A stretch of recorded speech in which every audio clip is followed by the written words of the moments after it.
Bom dia, boa tarde, boa noite. Meu nome é Kalel e hoje é mais um dia da nossa leitura bíblica de capa a capa. Muito obrigado pela sua presença. Te convido a pegar a sua água, o seu chá, o seu café, sentar aqui comigo e irmos para a nossa leitura de hoje. Hoje é o nosso dia 127 de leitura bíblica e vamos ler 1 Crônicas do capítulo 20 ao capítulo 23. Bora lá? Capítulo 20. Davi conquista a cidade de Rabá.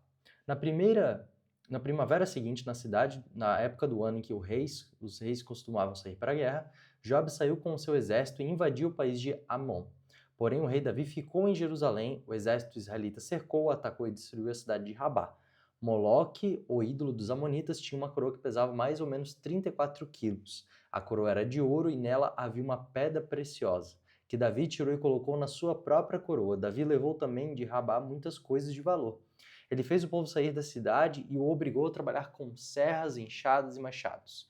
Fez com que, mesmo em todas as outras cidades de Amnon, acontecesse a mesma coisa. Então Davi e os seus soldados voltaram para Jerusalém. A batalha contra os gigantes filisteus. Algum tempo depois, houve guerra contra os filisteus em Gezer. Isso aconteceu quando Sibecai, a cidade de Rusa, matou um gigante chamado Sipai e os filisteus foram derrotados. Houve outra batalha contra os filisteus e Elanã, filho de Jair, matou Lami, irmão de Golias da cidade de Gate. A lança de Lami era enorme, muito grossa e pesada. E havia ainda outra batalha em Gate. Ali havia um descendente dos gigantes que tinha 6 dedos em cada mão e em cada pé. Esse gigante desafiou os israelitas e Jonatas, filho de Simei, irmão de Davi, o matou. Esses 3 que foram mortos por Davi e os seus soldados eram descendentes dos gigantes da cidade de Gate. Capítulo 21. Davi manda contar o povo. Satanás quis criar problemas para o povo de Israel e por isso levou Davi a fazer uma contagem do povo. Davi deu a Joabe e aos outros oficiais a seguinte ordem: vão por toda a terra de Israel, desde o norte até o sul, e façam a contagem do povo. Eu quero saber quantos somos. Mas Joabe respondeu: que o Senhor, o nosso Deus, faça o povo de Israel 100 vezes mais numeroso do que é agora. Ó rei, todos eles são seus servidores. Por que é que o Senhor quer fazer isso e tornar culpado toda a nossa nação? Mas o rei fez com que Joabe obedecesse sua ordem. Então Joabe saiu, viajou por toda a terra de Israel e depois voltou para Jerusalém. Ele informou ao rei Davi que o total de homens capazes para o serviço militar era o seguinte: 1.100.000 em Israel e 470.000 em Judá. Mas Joabe desaprovava a ordem do rei e por isso não fez a contagem nas tribos de Levi e Benjamim. O que foi feito desagradou a Deus e por isso ele castigou o povo de Israel. Então Davi disse: ó Deus, eu cometi um pecado terrível quando mandei contar o povo. Por favor, perdoe-me. O que eu fiz foi uma loucura. Então o Senhor Deus disse a Gate, o profeta de Davi: vá e diga a Davi que eu dou a ele o direito de escolher uma dessas 3 coisas. Aquilo que ele escolher eu farei. Gade foi falar com Davi, contou o que o Senhor tinha dito e disse: você pode escolher uma dessas 3 coisas: 3 anos de fome, 3 meses fugindo dos exércitos dos seus inimigos, ou 3 dias nos quais o Senhor atacará você com a espada dele, mandando peste para a terra de Israel e usando o anjo para trazer a morte por todo o país. O que você prefere, para que eu devo dar a resposta a Deus? Então Davi respondeu: estou desesperado, porém não quero ser castigado por homens, que o próprio Senhor me castigue, porque ele é misericordioso. Então Deus mandou que uma peste caísse sobre o povo de Israel e morreram 70.000 israelitas. Depois mandou um anjo para destruir a cidade de Jerusalém, mas mudou de ideia e disse ao anjo: pare, já chega. O anjo do Senhor estava perto do terreiro de malhar cereais que pertencia a Araúna, o Jebuseu. Davi olhou e viu o anjo no ar segurando sua espada, pronto para destruir Jerusalém. Então Davi e os líderes do povo, todos eles vestindo roupas feitas de saco grosseiro, ajoelharam-se e encostaram o rosto no chão.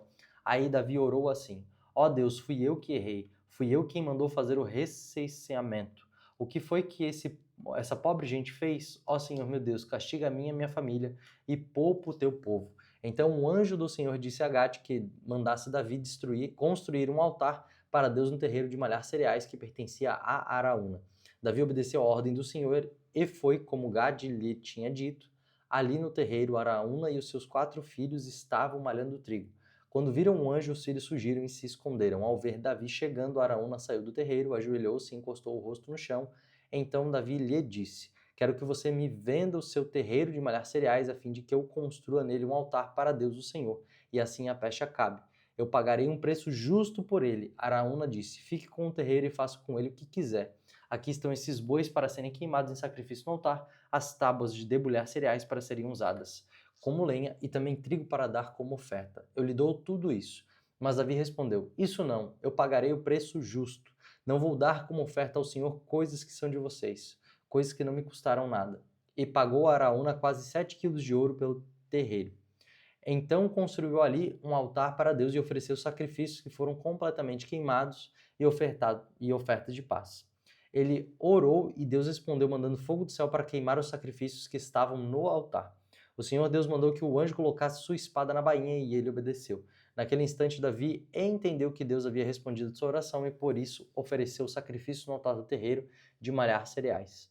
Naquela época, a tenda da presença de Deus que Moisés havia feito no deserto e o altar onde os sacrifícios eram queimados ainda estava no lugar de adoração que ficava em Gibeão. Mas Davi não podia ir até lá para adorar a Deus porque estava com medo da espada do anjo do Senhor. Capítulo 22. Davi disse: Nesse lugar será construído o templo de Deus o Senhor. Neste altar o povo de Israel deverá apresentar sacrifícios que serão completamente queimados. Preparativo para a construção do templo. Davi mandou que fossem reunidos todos os estrangeiros que moravam em Israel e os pôs para trabalhar. Alguns deles preparavam blocos de pedra para a construção do templo e Davi ajuntou uma grande quantidade de ferro para fazer pregos e braçadeiras para os portões de madeira e ajuntou tanto bronze que não foi possível pesar. E o povo de Tiro e de Sidom lhe mandou uma grande quantidade de toras de cedro. Davi pensou assim: o templo que o meu filho Salomão vai construir deverá ser esplêndido e famoso no mundo inteiro, mas ele é jovem e sem experiência, por isso eu preciso ajuntar o material necessário para a construção.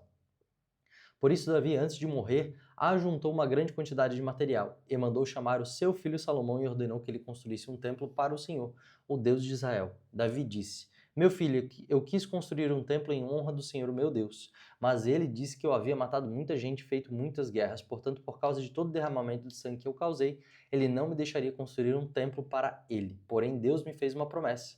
Ele disse: Você terá um filho que governará em paz, porque eu farei com que ele viva em paz com todos os seus inimigos. Seu nome será Salomão, porque durante o seu reinado darei a paz e segurança ao povo de Israel. Ele construirá um templo para mim, ele será meu filho e eu serei o seu pai.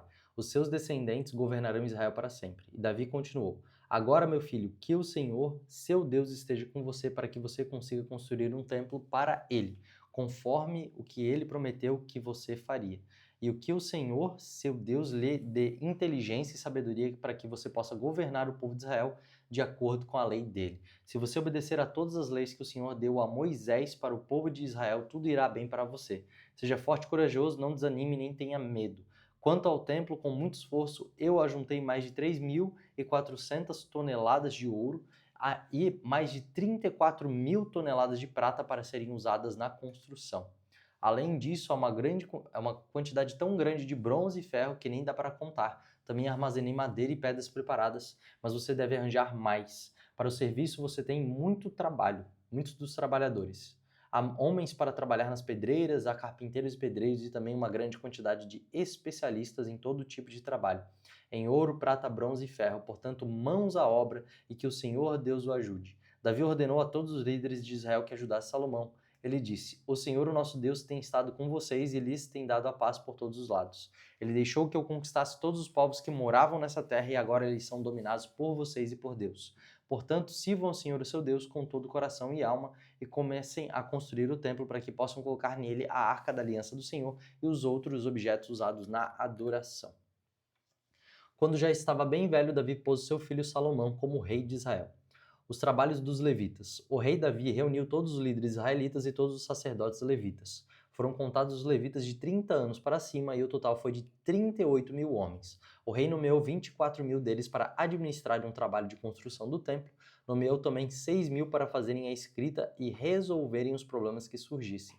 E ainda nomeou 4.000 para serem guardas dos portões e 4.000 para louvarem o Senhor com os instrumentos que o próprio rei tinha mandado fazer para isso.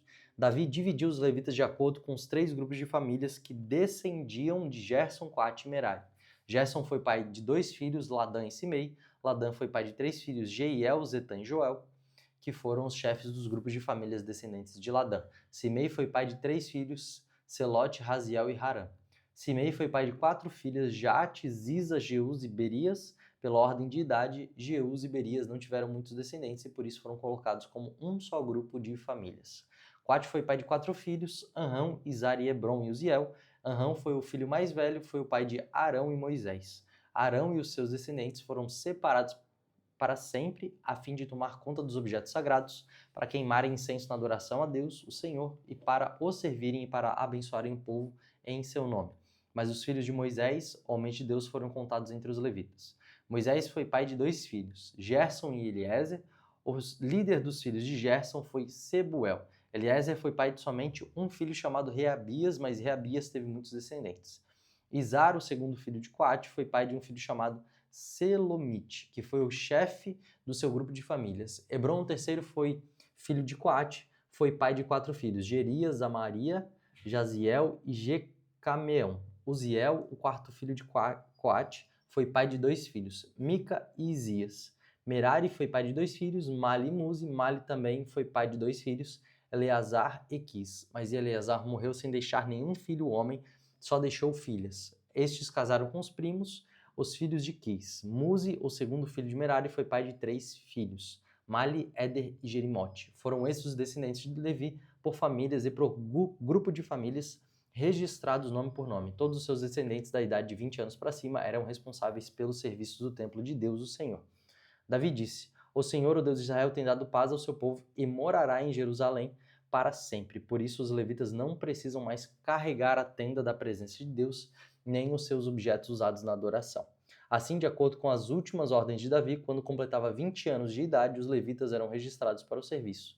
Então eram escalados para ajudar os sacerdotes descendentes de Arão na adoração do templo, para cuidar de seus pátios e salas e para conservar puro tudo que era sagrado, para sempre responsáveis pelos pães oferecidos a Deus, pela farinha de trigo usada nas ofertas, pelos pães achatados feitos sem fermento, pelas ofertas assadas em frigideiras e pela farinha de trigo misturada com azeite. Eram também encarregados de pesar e medir as ofertas para o templo, de louvar e glorificar o Senhor todas as manhãs e todas as tardes. E sempre que as ofertas a Deus eram queimadas no sábado, na festa de lua nova e em outras festas, foram feitas regras a respeito do número de levitas escalados de cada vez para fazer esse trabalho. Eles ficaram encarregados para sempre da adoração ao Senhor. Eles receberam a responsabilidade de cuidar da tenda da presença de Deus e do templo e de ajudar os seus parentes, os sacerdotes, descendentes de Arão, na adoração do templo. Essa foi a nossa leitura de hoje e algumas conclusões que a gente pode tirar aqui. A primeira delas: quando nós estamos relendo a história do rei Davi, a gente pode perceber que agora, a partir da ótica que a gente leu do livro de 1 Crônicas, diferente do livro de 2 Samuel e do livro de 1 Reis, aqui nós vamos ver definitivamente que podemos ver que foi Satanás que incitou Davi a cometer aquele grande pecado. Por isso que é tão importante, para que a gente possa ter completa ciência de todas as coisas, a Bíblia ela mostra exatamente a mesma história, só que de outro ângulo, para que a gente possa entender os fatos com uma forma mais aprofundada, com mais complexidade, com mais entendimento de todos os fatores que foram ocasionados ali. E é muito importante nós percebermos que durante toda a vida de Davi, somente um pecado foi contado, ou um pecado foi imputado à autoria dele, que foi o pecado junto com Batseba. Olha que coisa impressionante. Esse último pecado, não que ele não tenha o cometido, mas que Deus, quando olha para ele, sabia que aquilo ali, na verdade, era uma obra de Satanás na vida dele, e que ele se deixou levar por ela. Ele foi enganado, de alguma forma.